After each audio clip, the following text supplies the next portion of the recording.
Great musical score by Clint Mansell, and this is a piece of music called, like I say, Turner. I'm not too good at my Latin, but guarantee you've heard this before.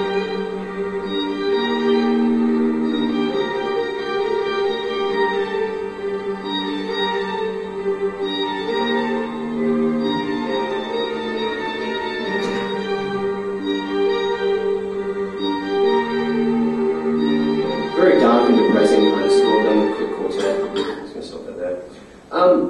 The Clint Mansell then did a new arrangement of that same piece of music for the trailer for The Two Towers, the Lord of the Rings film, which sounds like this.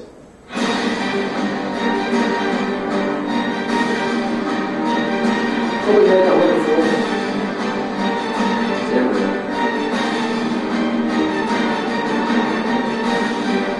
So that became really, really popular, and everybody started using it, and really, really cool track, and they used it in all sorts of different trailers. There was even like D&B remix for it.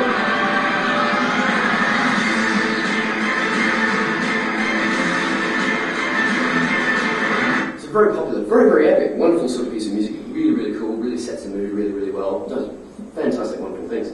It's been used in many different trailers, and I've got 3 quickly here to show. The Da Vinci Code, obviously.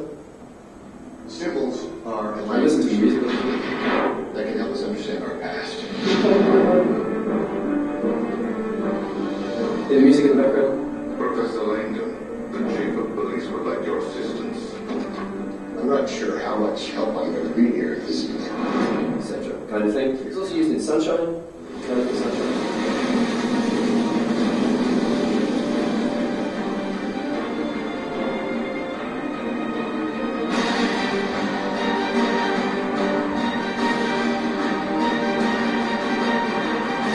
Another example is the Zathura. You should wake up. What's the rule about being in my room? Not allowed in unless it's an emergency. What's the emergency? Check this out.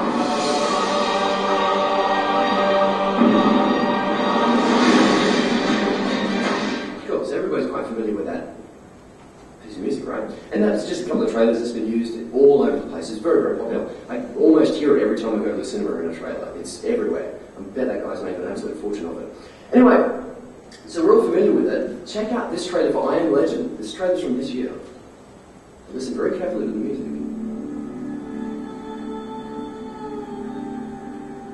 Nothing happened the way it was supposed to happen.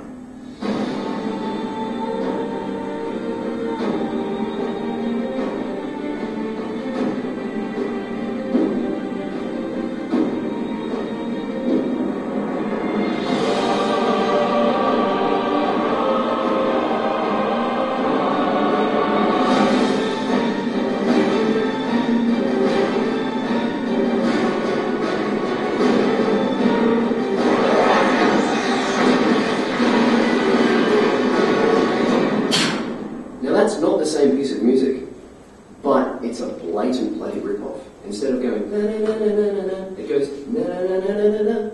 It's just reversed. I mean, how tacky and cheap is that? And that film looks quite big budget.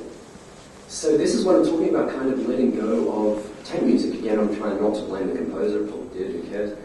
But if you have that in there as tape music, you need to let go of that and have your composer score something that's epic, that appeals to your game. Not ripping the same piece of music off because you think that's really cool. You really need to let go of that and do your own thing that sets your product apart from every other product that's out there. Very, very important. Very, very important. Don't get me wrong though, I think that piece of music is really, really cool, really, really epic. I'm not bagging that at all. And I even did a little experiment with it to see how epic and what it did to things.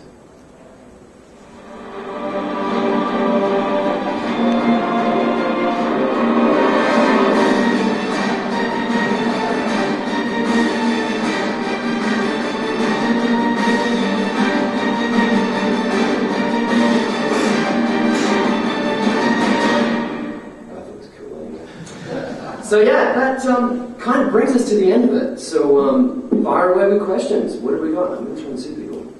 Questions. Yes, up back. Do you often get a brief and you think that it's not going to fit in some way and then you'll give creative direction over yourself, or are you often just told what you have to do, this is how we want it done? Yeah, totally. I think probably a bit of both.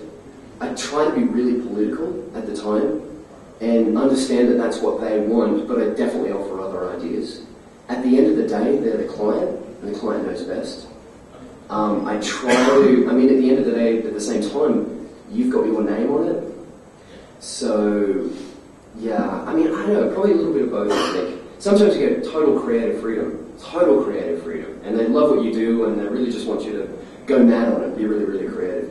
Other times it's like, no, we want the Foo Fighters. So, yeah.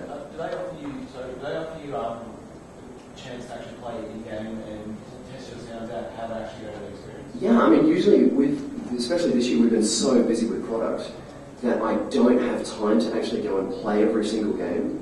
So usually I get them to capture gameplay footage. So they'll capture footage of every level where they want some music, and they send that to me, and I score something that works for that video. And then we make necessary tweaks and stuff afterwards. With sometimes they do send me a build. It does take a little bit to download 4 gigs of a new build and play through it and then try and score music to it. It's just we've been so busy lately that I don't really have time for that. So, but yeah, I like to get a build if I can. I hate scoring to concept art, but I'm doing it at the moment, and I find it really, really difficult. They give you a whole bunch of pictures and that kind of thing, and say, yeah, we want music now like that, and it's quite difficult because the game itself. Don't get me wrong, art is very, very important, but it's not just pictures. It's an adaptive experience. It needs to set immersion. So to me, I like to write the music for that experience rather than how it looks in screenshots or concept art. So, yeah. Does the developer own the work, or does the composer license it? It totally depends on the contract. Often a composer will work for cheap if they can keep the rights to it. We'd like to do an exclusive game license. So we give the music to the developer and they can use that in their game, and they have a guarantee from us that that music's never going to make its way into any other game whatsoever. But we keep rights if we want to use it in TV, if we want to use it in film, if we want to do a remix thing and release it on iTunes and that type of thing. But at the end of the day, it really depends on the contract. Some developers, I'm not going to name who, but the bigger overlord ones, demand everything. They want everything, and they're going to pay you that much money and either like it or piss off. So, yeah. More? Yeah, at the back. Do you guys do, or is there much demand for layered music? So multiple tracks, that software actually procedurally fades in and out depending on the action type? Yeah, there's a couple of different adaptive music prototypes that I have. One uses layers, and so basically for people who don't understand what that means, is you have, let's take a rock piece of music. You have guitars, you have vocals, you have drums, you have bass. And instead of mixing that all into one wave file and playing that back, you have 4 different wave files playing on top of each other at the same time in the game. And then according to different actions that the player takes, some will fade out and some will fade back in again. So, you're playing a third-person action kind of game, you're wandering around and there's not really much happening. You might just have, the bass or a little bit of voice or something like that. Then you turn the corner and 3 enemies are there. All of a sudden the guitars will come in on top, but it's still the same piece of music, it just brings up the intensity a little bit. You kill those 3 enemies and then 200 enemies come down. Then you'll have all 4 tracks running. So that's one way we do adaptive music. Another way is we have tiny loops of about 4 bars in length, thereabouts. And we have a bunch of them that reshuffle according to what the player is doing. And that happens until a state in the game changes. And then we have a transition loop, well it's not a loop, sorry, a transition piece, which leads onto a new set of loops. So the player's always hearing new music, it's not the same piece of music over and over and over again. The third one is we do real-time time changes. So say if you're playing a flying game, for example, right? And we have an orchestral score for this flying game. Within the engine, we can make the music slow down gradually if you were falling, or speed up slightly if you were climbing in your plane. So there's a couple of ways we can do adaptive music, so I hope that answers. Which do you think works the best? Totally depends on the game. Right. Totally depends on the game, yeah. With the tempo one, that usually if it's an XM or a MIDI file? XM is perfect for it. When we're doing real audio, you can stretch it a little bit, but only a little bit, yeah.